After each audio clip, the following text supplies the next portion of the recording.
for those of you who have been watching this show for a while, that was new intro music. It was personally composed just for me by my friend Andy Fellows. So if you feel like you need your own musical composition for whatever reason, like I'm in personal branding, so I felt like I needed this.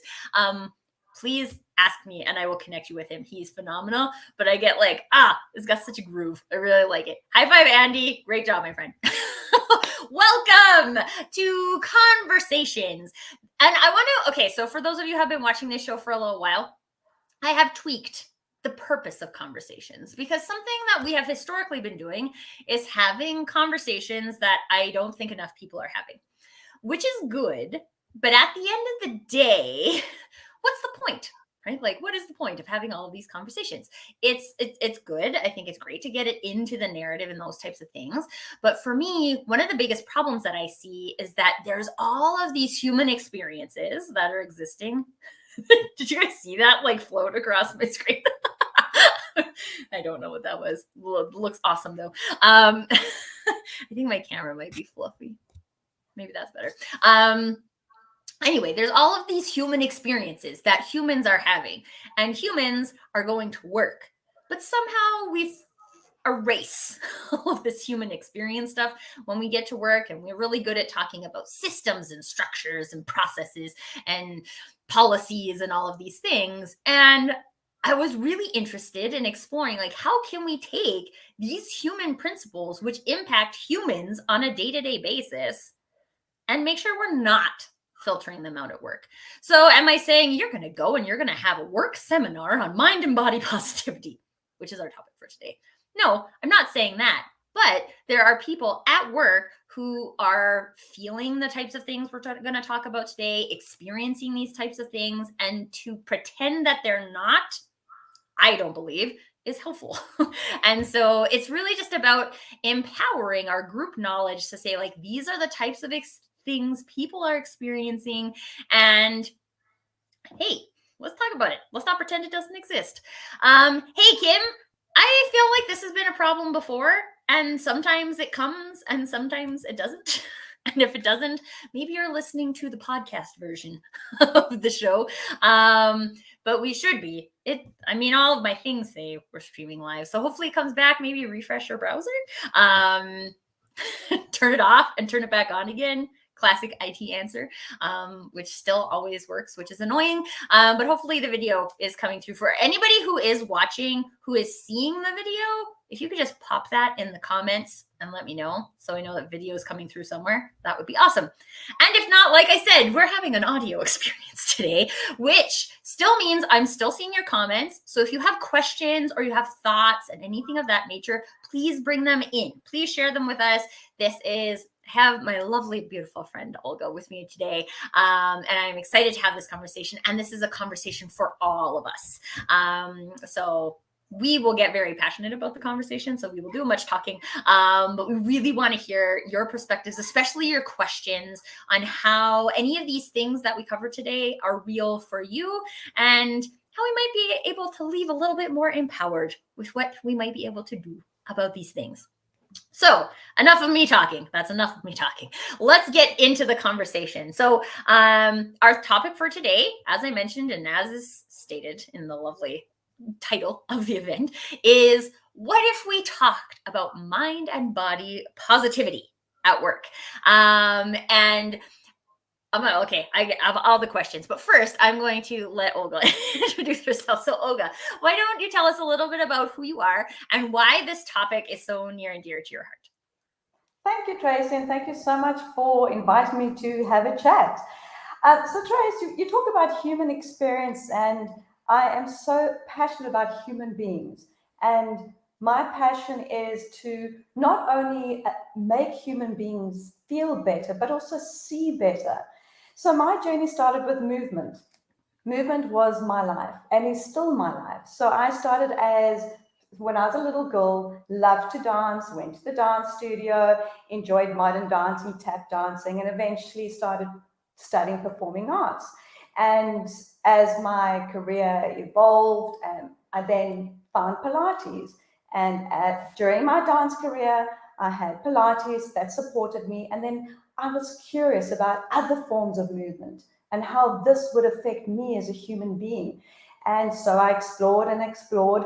And yeah, and I found that I was passionate about teaching others to move better so that they can feel better because I experienced that. So that became a passion of mine.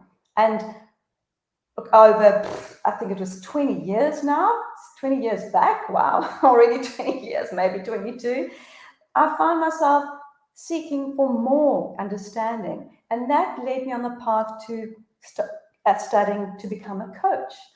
So, yeah, now I'm coaching as well as teaching movement, bringing the two together, using the tools from everywhere and every aspect. And that's why positivity for me is a beautiful topic, because that is what I want to do is I want to help people feel positive, think positive, and move positively during their lives, in their daily lives.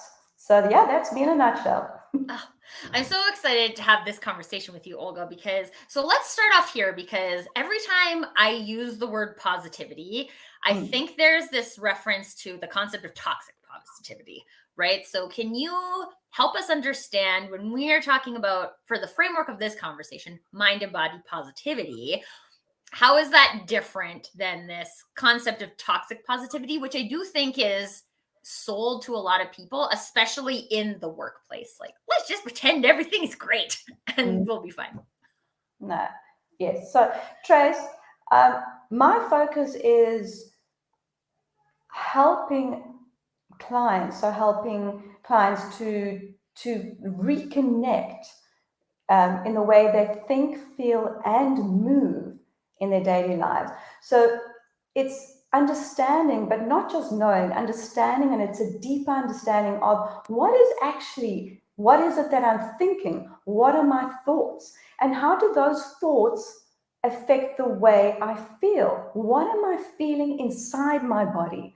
And how does that shape the way I move with my body during whether I'm in my workplace or at home or socializing with friends, whatever that may be, or pushing the trolley at the supermarket.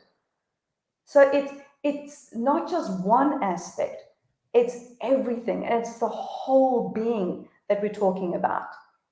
And Yeah. it's not just walking around with a smile on your face. No, it's about really understanding. And the more you get to understand who you are and learn about who you are, then it's better to understand others. So it's educating yourself. Hmm. How does that? Absolutely. Mm, Yeah. And I do think that this is one of the things that I think we all get it conceptually, mm, right? Like, I think we can see how, okay, I'm thinking this thought is making me feel this emotion, right? And all these things. And people can understand that conceptually, but sometimes those connections happen so fast, right? And until we learn how to almost slow down yeah. intentionally and say, like, hey, okay. And I'm going to use myself as an example here, but I want everybody to remember that I've had a lot of practice in this arena. So, like, I would say I've been actively practicing self awareness and slowing down for like the last 8 years. So, just if you're new to the concept, you might be like, how do I even do that? We'll talk Mhm, about it a little bit further. But one of the things for me is when I start to feel something in my body, right? Like I start to have like a physical response, mhm, I just stop and I ask, like, what is causing this? Right? Like, is it fear? Is it sadness? Is it grief? Right? Is it mhm, excitement? Is it like, what is it? What is it that is causing this? And then I always love to tell people too, that's a great first step, right? Like, even if you're not at the point where you've done a lot of this self awareness work and things like that, you don't know what's causing it. Being able to stop and kind of separate yourself from, like, okay, this is what's happening. Something in my brain is causing that to happen. maybe I don't know what it is. But one of the great things about that I find is that there's this, not that you want to be removed from your feelings, but it's almost like there is a separation, right? Like now I'm not attached to my feelings. I can explore my feelings. And a lot of that comes from paying attention to our body, right? And how we're feeling and how we like I wonder, I'm going to ask this question because this is something I've experienced as well. Have you ever been nervous, right? Mm-hmm. And notice that you're carrying yourself differently, right? It's Mm-hmm. almost like you make yourself smaller. Yes. And it like, this is why I like, this is related to movement, right? Yes. If we don't think it is, it totally is. But I think that it's really interesting. And even Kim is sharing too, like she never really thought about how body moves with thoughts.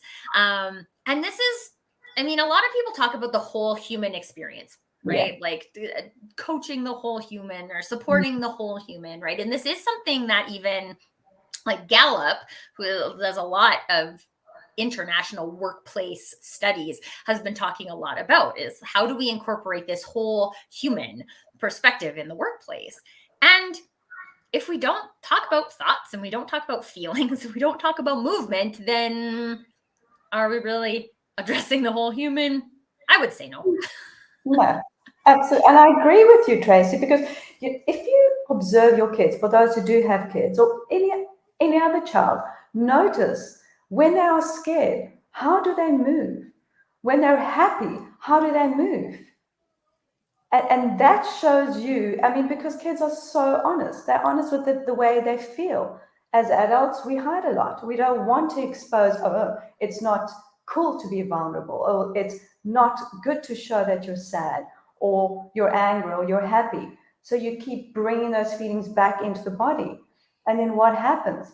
Well, what I see, what I've noticed is shoulders start to round forward, head starts to push forward, there's a rounding in the upper part of the back. So you get that rounded inward protection.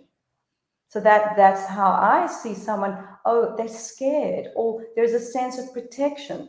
So the body talks so much and just listens because the body has wisdom and it's just about tapping into that wisdom. And as you mentioned, slow down. So that is what I have found in myself too. Pause, exactly what you mentioned, pause. And you don't have to stop. Just take a moment, breathe, use your breath. The our breath is for free and we don't utilize it.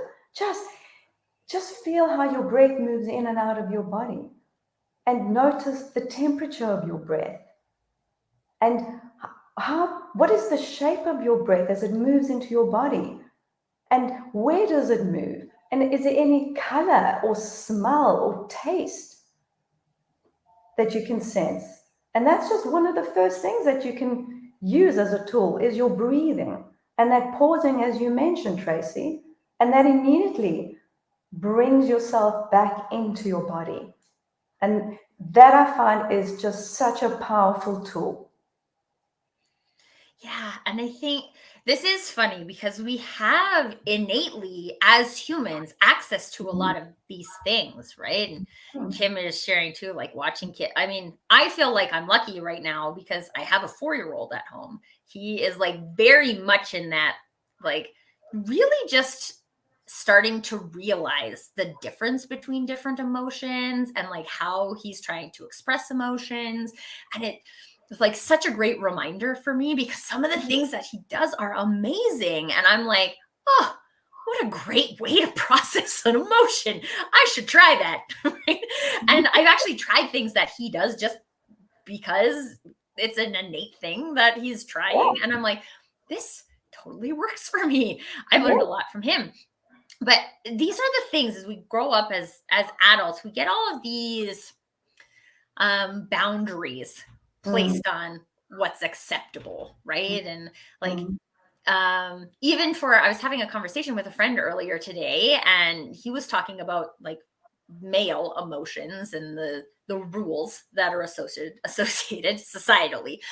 They're not real rules, by the way. If anybody's watching this who is like, that's not, no, they're not real rules, but how society has said like this is how a strong man shows up, right? And I have a 4-year-old son, and I'm like, I just don't, I can see, right? I can see that he has anger. I can see that he has frustration. I can see that he has sadness. I can see that he has fear, right? Because he's not afraid to show me it.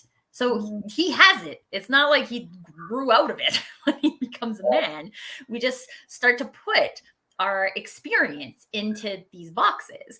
And then we start to celebrate or prioritize what's happening in like our logic brain instead of like what is happening in our body and what our entire experience is. And I think that the work environment, especially the corporate work environment, to some degree plays into this narrative, because we want to pay you for your logic brain, right? We don't want to pay you for your emotions. But you this is where I get confused, right? Like, I'm a full person and I have the logical capabilities that I have because of my human experiences, because of the things that I have felt, because of the things that I have experienced, not because my brain is somehow disconnected from the rest of my body and can operate in a silo. And I think this, like, I'd love to dig into this a little bit more, Ogle, because like, I'm sure with your clients, you've seen this. Like, what happens when we treat our brain like a silo and start to ignore all of the other signs? Yes, and I have a lot of clients from the corporate world coming to me, and they're seeking something. Well, they're all seeking the same thing: reconnection, coming back home. And where is home? Home is inside of us. That's where home is. And by coming back in, you're now starting to connect.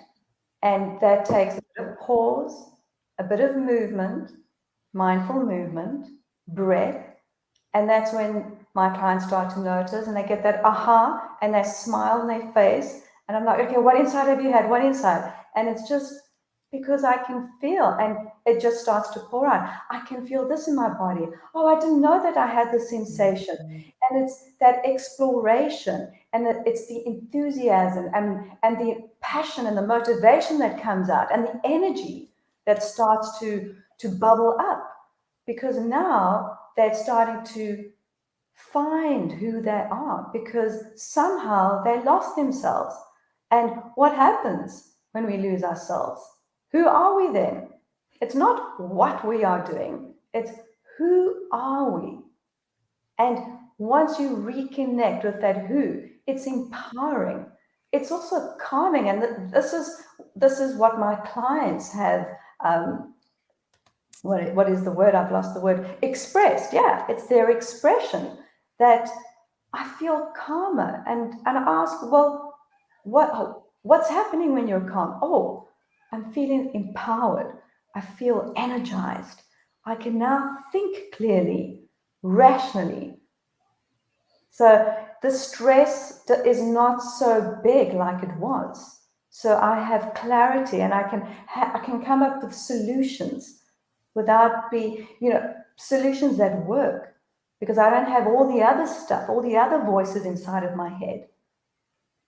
And I think this can then not think, I know it because my clients have told me, it's a powerful impact that they can bring into the workplace. And when you're resonating with this, others will be inspired, because they'll come up and ask, well, what are you doing? You're looking calmer, you're looking stronger. What is it? And then they will then hopefully tell them, well, what's working? What are they doing that's different?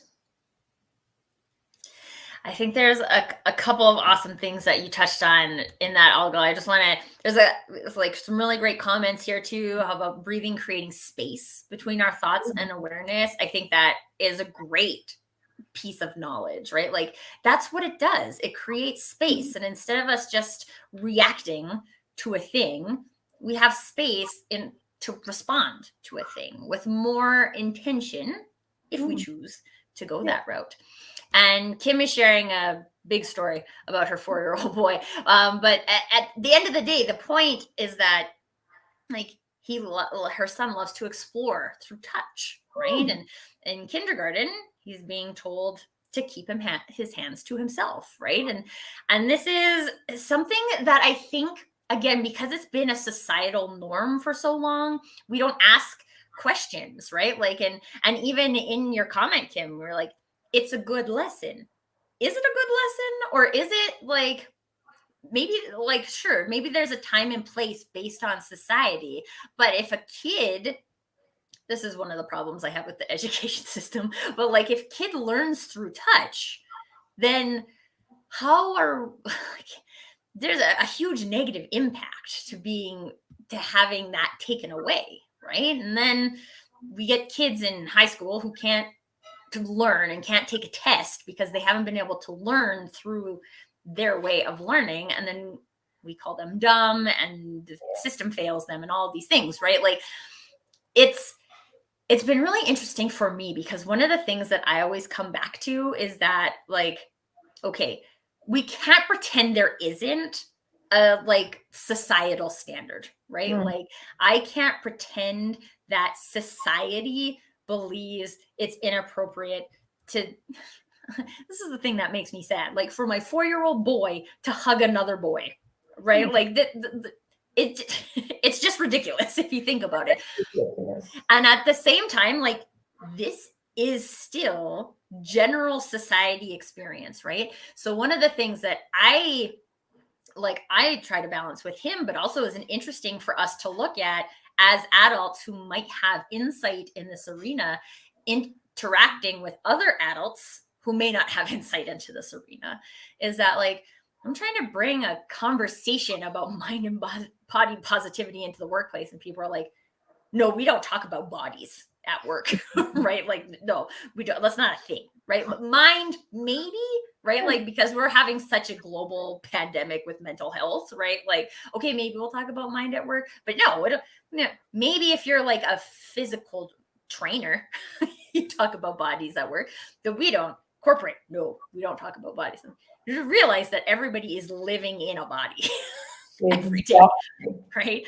So again, like, it's not about like, we have to specifically have a conversation or a workshop or a day about this, but we have to realize that this is part of the human experience. And if we forget, then we propagate these societal narratives, which are bunk, right? Like, they've been debunked forever ago. It's just that they're so ingrained in how we show up. And then we want, like, I want my son to be liked, so I want him to fit into the societal box to some degree. And I'm like, that's something that was taught to me because I was expected to fit into the societal box, and this is what it looks like. And like, we had an experience over Halloween about how my son didn't want to dress up, didn't like it, right? Doesn't like dressing up. And I was like, oh man, this is so weird, because I love dressing up, but like, I don't think he should have to, right? Like, if his classmates want to, and that's fine.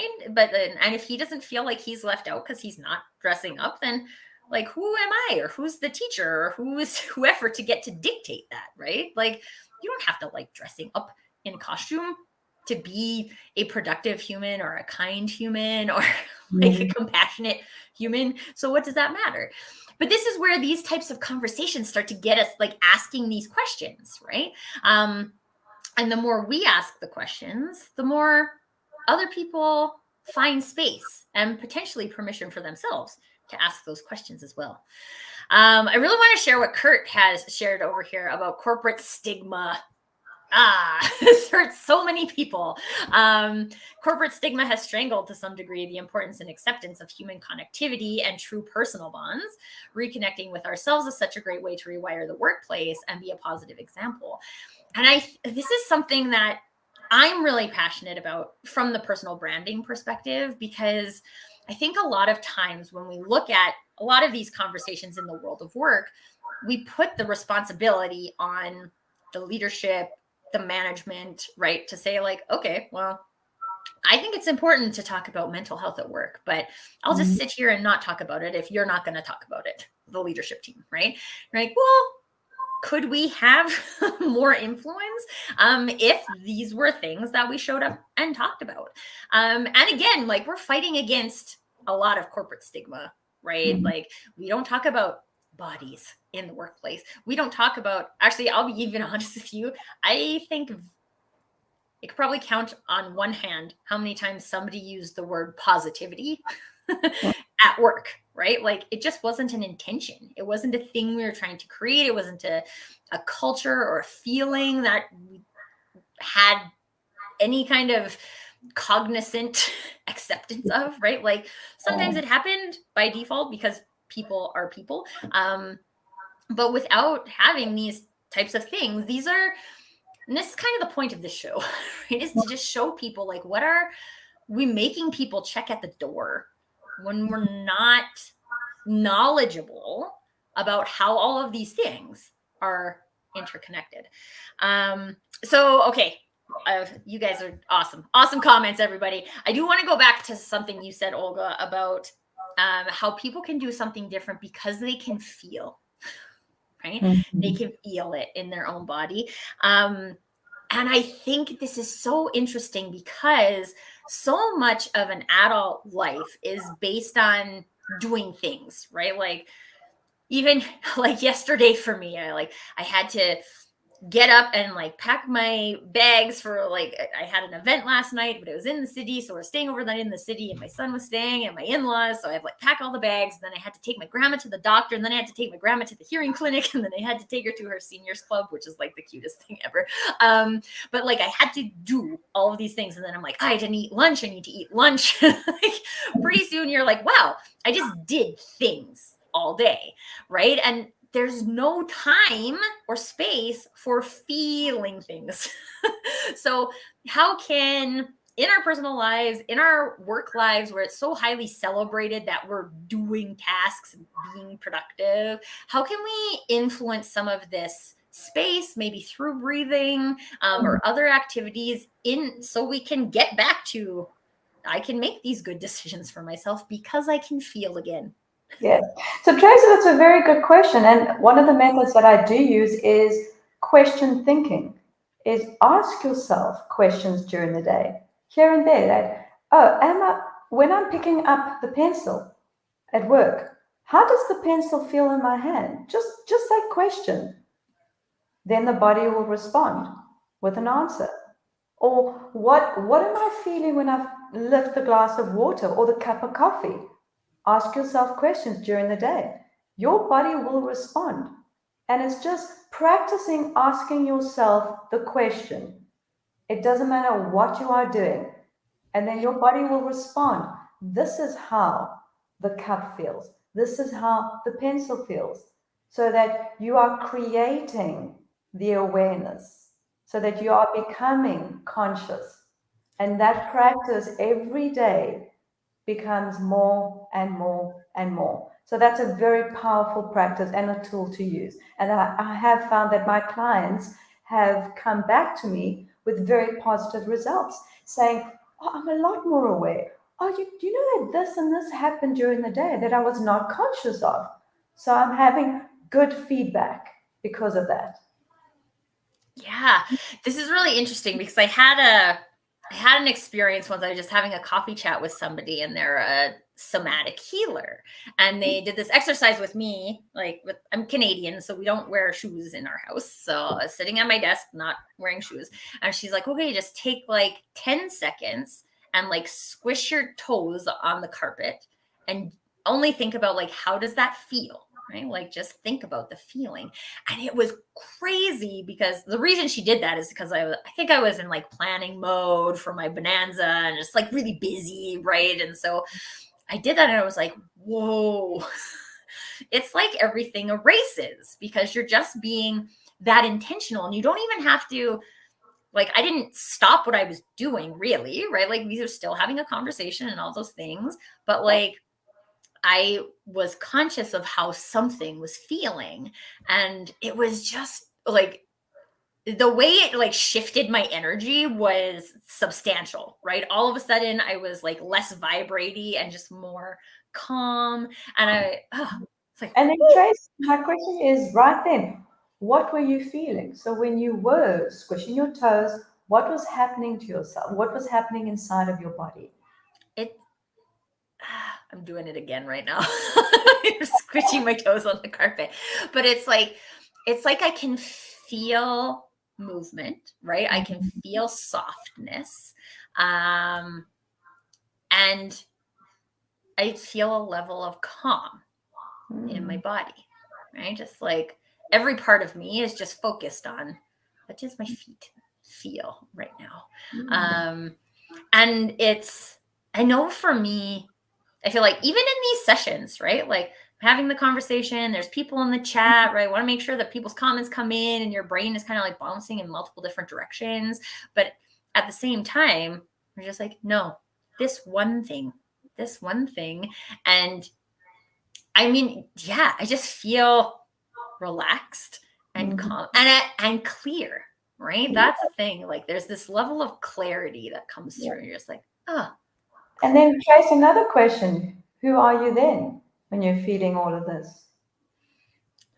See, my best answer to that question for myself is like, I feel Tracy, right? Like I feel like Tracy. I don't feel like I'm the host. I don't feel like I'm the moderator. I don't feel like I'm the coach. I just feel like Tracy. It's like all parts of me come together in whatever unique way is unique to me, that I feel like I don't have to explain to other people, but I'm just like, okay. And you're a human being. You're being present. And this is the cool thing, right? I think this is another concept that gets talked about a lot, but people don't really have that experience of embodying it. Of this human, because a lot of people talk about human being versus human doing, right? Like we show up and we be humans doing things, but we very rarely just have that space and time to be. And one of the things that I think, like, this is a great example of that, right? Like, really, in any instance, you can take a moment and just be, right? I don't know if any of you folks are rubbing your toes in the carpet right now, but I would be like really interested to hear your experience too, right? And I would love specifically to hear about how, if you were, whether you're an entrepreneur or you're working in a corporate environment or you're a stay-at-home mom who's dealing with kids all day, God bless you, because I feel like that's the hardest job.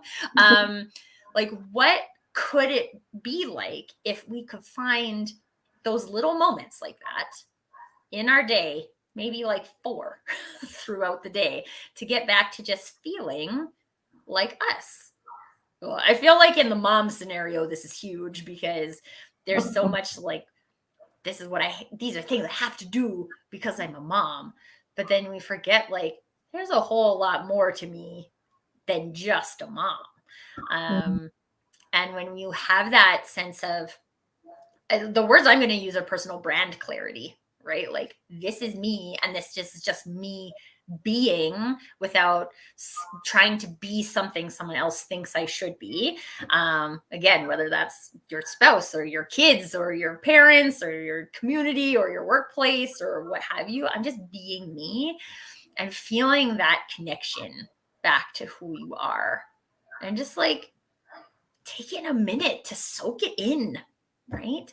And it's such a simple concept, and it is easy, and you need to experience it, how easy it is. So just take this moment and just ask yourself, how am I feeling sitting down? If you are sitting down, what am I sitting down on? How does it feel? And what about what I feel underneath my feet? And what I'm touching with my hands? And there was your moment. That's funny because I'm also sitting here. I like have my tea mug over here with like homemade chai from my good friend Alnor.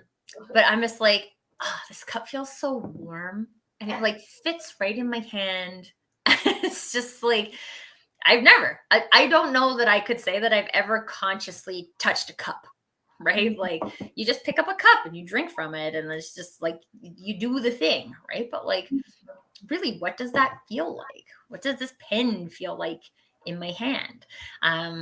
versus other pins versus like what do my fingers feel, right? Like, and then there's this is a practice, right, everyone? It's just a cool opportunity to just maybe every time now you're holding a pen in your hand, and maybe people are typing more often. I still like a good tangible pen. But like now you can be like, oh, I'm holding a pen. How does the pen feel in my hand? Yeah. Right? These are just like the little things you can practice. And then once it gets to bigger things, these are the baby steps that get us to be able to be like, wow, I'm feeling overwhelmed at work, or I'm feeling overwhelmed at home, that we can like start to notice those things and then say, okay, how am I feeling in my body? And like, where do we go from here? I mean, for me, one of the things that it's really helped with, and I think maybe like this is maybe an interesting piece of the like corporate work environment too, because for me, what it helps me to realize is that, okay, I'm okay with a thing up until this point, and then it makes me uncomfortable. This is why it makes me uncomfortable. And therefore, I become really clear on the type of boundaries that I want to create myself for myself. And again, I don't think this is conscious, but the way that a lot of corporate work environments are built, I would say that it's seems problematic for individual people to set their own boundaries like that, right? Like, yeah, I'm not like I told you I wasn't going to have meetings during family dinner time, and I'm not, right? So like if you call me, I'm not going to answer the phone, right? And corporations be like, "But I pay you for your time and you should be available," and all of these things. Like, but this is I always think like, okay, yes, a lot of us grew up in those corporate work environments, right? My sister and her husband are both lawyers, right? And there's all of these things you go through on your path to becoming like a partner. And then it just becomes like, well, that is the journey you have to go through. You're like, yeah, but you didn't like doing that. So why would we continue to build the system off of something you hated? And like you can actually see, like, was that actually necessary? Some of it maybe, but some of it absolutely not. Right. And so then we get this kind of we give ourselves permission, shall I say, to create our own boundaries, which may seem risky for a corporate environment. So from your perspective, Olga, because I know a lot of your clients are taking these skills into the workplace, what are some of the benefits that people see by like in terms of, have you seen like increases in productivity and those types of things that you could say like, hey, business, this actually has a positive contribution at the end of the day? Let's talk about it.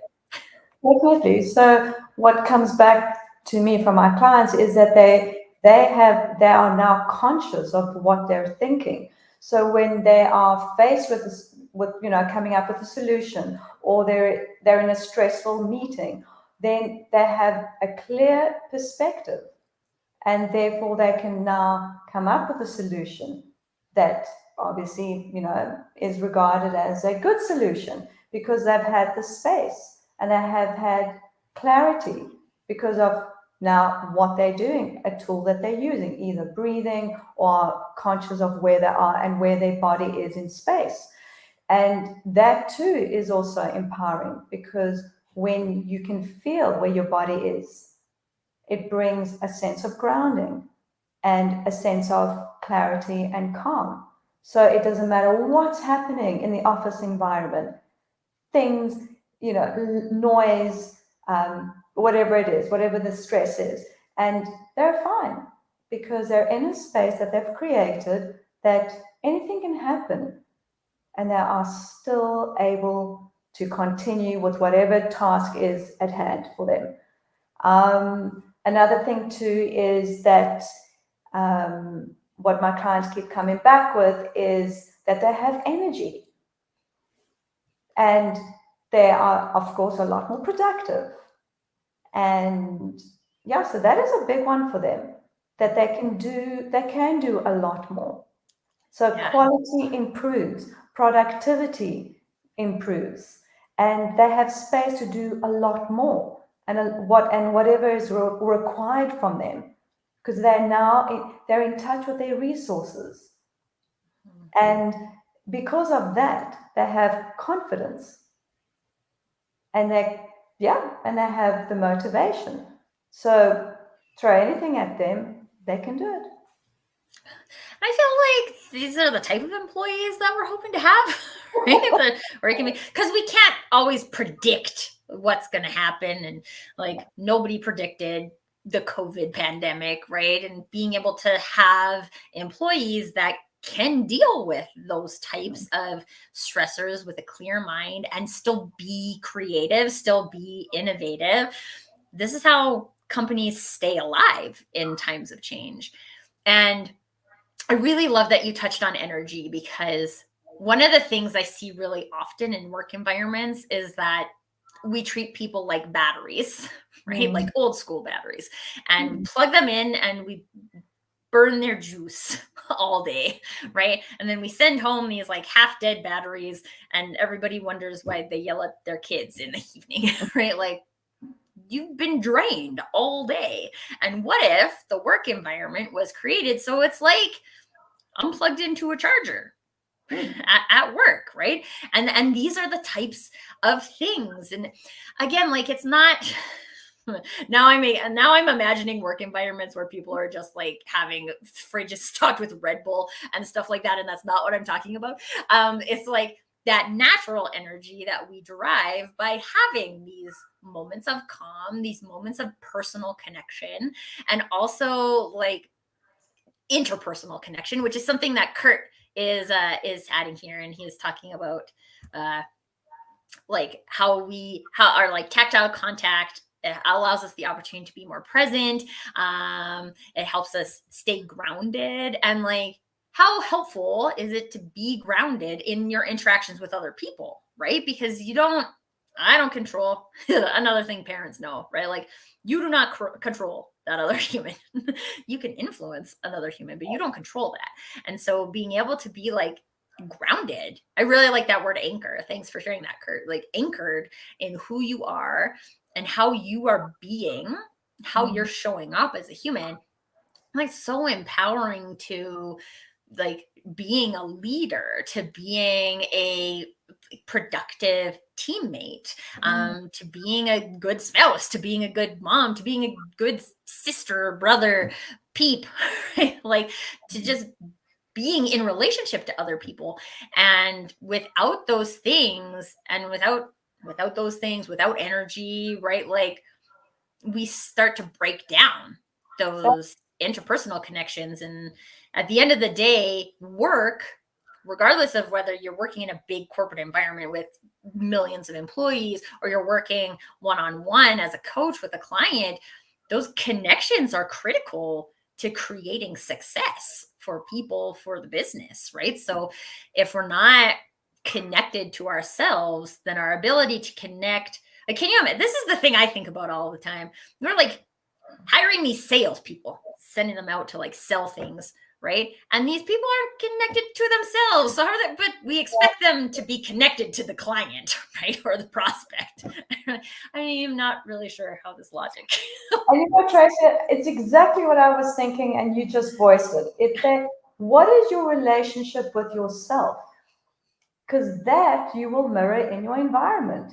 Yeah. And the connection that you have with yourself, and the communication with yourself. Because if you cannot communicate with yourself or connect with yourself, how are you going to do it with other people? And this is the thing, right? Kim is kind of laughing about like, what's energy, aka moms, right? Like, but this is the other thing, right? Like, kind of side note, it's just like expected that moms exist like that, right? With no energy and no charging and all these things. And that actually, I do have a guest coming up, and we're going to talk about more like motherhood stuff. So come back for that episode, although I think it's in like February, so you have to wait a minute. But like, these are the things, right? Like, again, those societal narratives that just teach us, oh, moms are supposed to function without energy. Like, no, not for moms, not for dads, right? Not for, I see this a lot in my husband, right? He works a corporate job, so I can follow my dream of being a personal branding coach.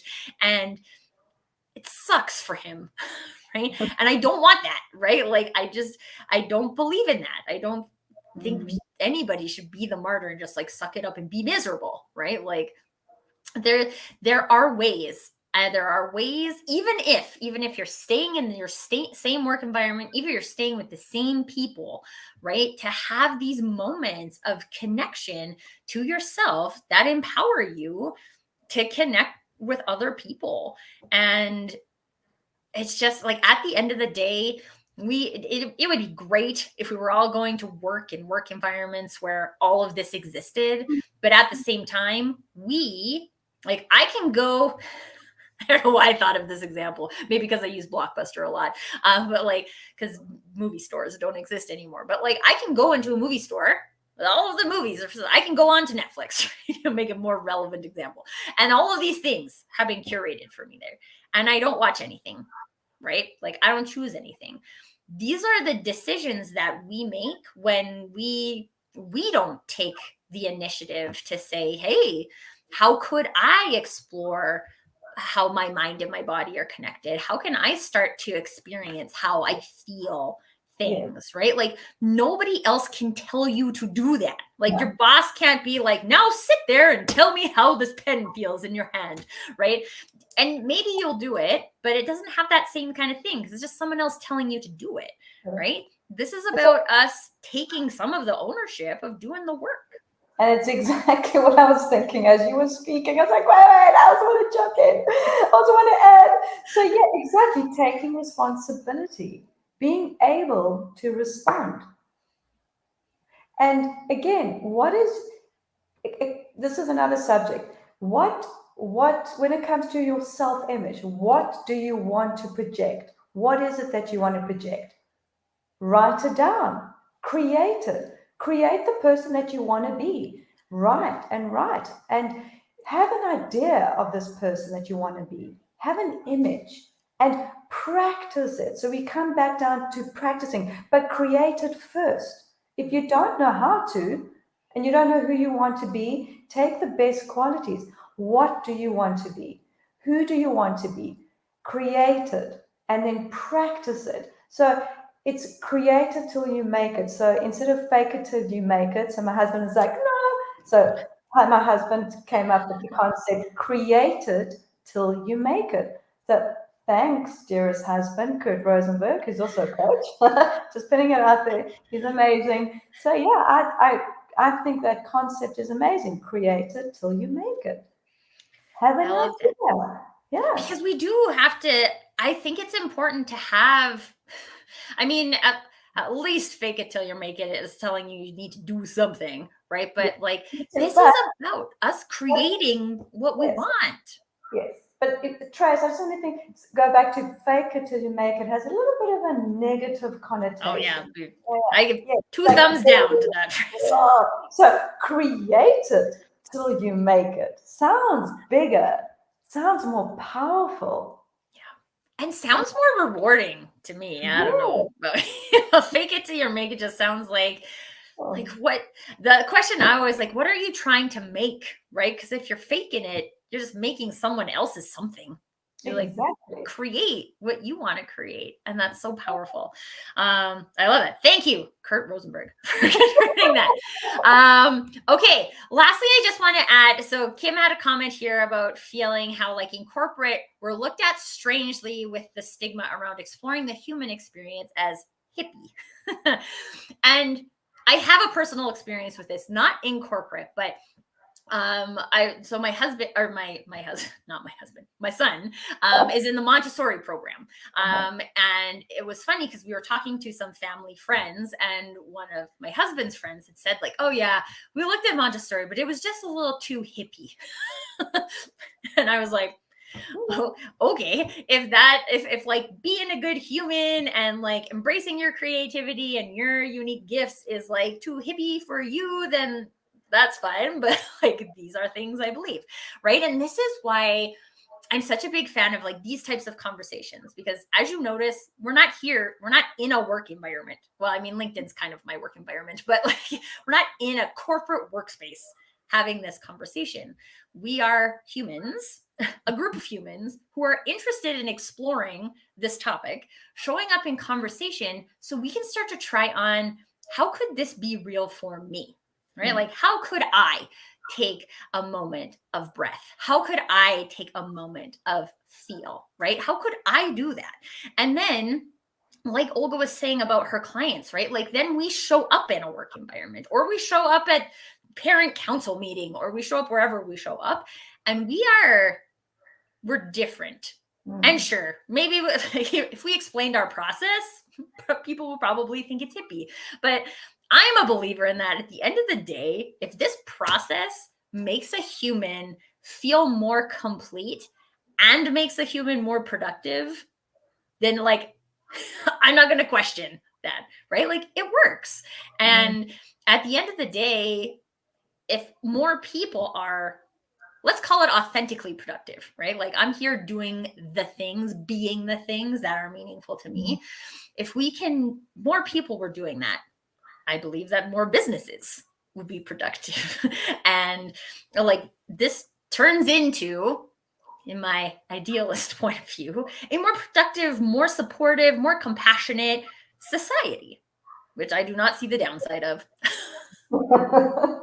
Yay! Yeah. And then I'm like, yeah, if people want to argue with me on that, bring it, because I just, like, we don't agree, and that's fine. And I'm not here. Conversations like this also aren't about like Tracy and Olga trying to convince you that this is like the right way to think or the right way to be.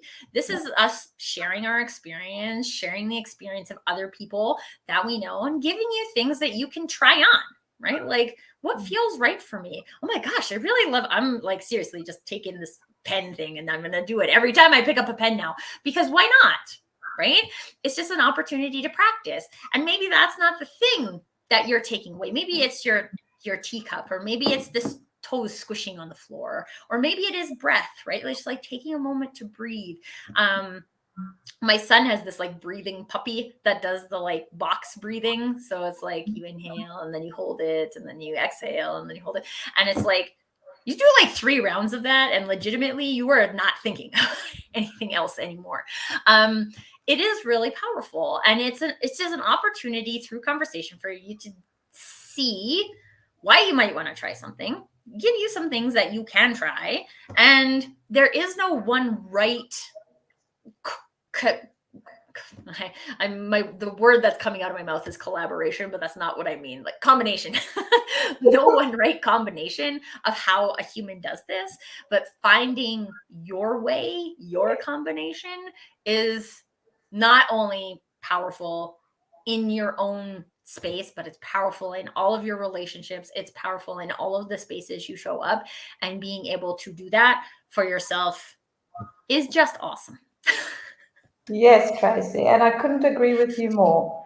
That just find your own way. Experiment. There's no right or wrong way. What works for you won't work for me, and that's okay. Yeah. That's definitely a permission thing too, right? Because I feel like we're taught that there's a right way. This is something we're experiencing with my son right now. He's like, "You're not building that tower the right way," and I'm like, one, this isn't like structural engineering school; it's pre-K, right? So like, maybe there's something you could learn by watching them build it their way. Does that mean that you have to build it their way? No, but like, maybe there's something to learn, and that's the point of these conversations. There's something to learn, and we try it on, see how it feels. Okay, we could keep talking about this for a long time, but I'm like, this is a 45-minute show, but now it's 55 minutes. Those of you who know me, I have many skills. Staying on time when I'm in a great conversation, not one of them. So Olga, if people want to stay in this conversation about mind and body positivity, whether at work or just as their like first step of getting familiar with that themselves, where can they find you to learn more? Yeah, so you can just DM me on LinkedIn, and we can connect and we can chat. Absolutely. I think that's just the easiest way. That is what Olga and I did, and it was a wonderful conversation that led to this conversation today. And I really encourage all of you, like anybody who's here today watching, especially those of you who are in the comments. Thank you, Kurt, for coming and sharing your expertise. Kim, and we had a LinkedIn user as well, so I couldn't see your name. But connect with each other, right? Because these are other people that are interested in the conversation and have things that they're willing to explore. So connect with each other, and most importantly, with any conversation, whether it's this conversation or another conversation that you deem higher up on your list of priorities, you decide that. I don't decide that.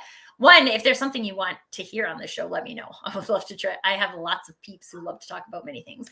Let me know, and we can bring an episode on that. But find the conversations that are meaningful to you and stay in the conversation. Don't just hang out for one LinkedIn Live or one LinkedIn audio or wherever else you go to consume content, right? Stay in the conversation. This is where we get to practice. We get to be supported by other people who care about the conversation. We have that accountability. We have that I just think it's more helpful to be surrounded by peeps. And so when you're surrounded by peeps that are believe the same things as you are and trying to create these types of spaces and personal empowerment, it's a lot harder to fall back into our old patterns of like, I'll just go and do today. Quick last story for those of you who hadn't heard. So my son is 4, and on his 4th birthday, I spent the entire day doing things, picking up balloons, getting a cake, cleaning the house, cooking the food, right? Cleaning up so we could serve the cake. And I got to the end of the day and I was like, I don't have a single memorable moment from today, my son's 4th birthday, because I filled my day with doing things. And like, I don't know how that impacted him. I know there were lots of other grandmas and grandpas and everything around, but like, I was like, I refuse to do that consciously again, right? So will I do it at some point again in a day? I'm sure I will. But having that intention of being like, there is a space. These are the 2 things I do every day. There is a space for a special moment with my son. That might be 2 minutes, right? It might be 2 hours. I don't know. And there is space for a special moment with my husband. And there's space for all those things. And when I go into a day knowing that there's space for that, space manifests itself. And these are the cool things about intention. So anyway, I got another call I have to go to, so we're going to wrap it up. But thank you so much for joining me in this conversation today, Olga. I hope that all of you who aren't already connected to Olga get connected to Olga, because it's wonderful, wonderful. It's brought nothing but more light to my life. So thank you so much for being you. And for everybody else, thank you for participating in this conversation. Really appreciate all of your voices. And until next time, permission to do you. Thanks, everyone.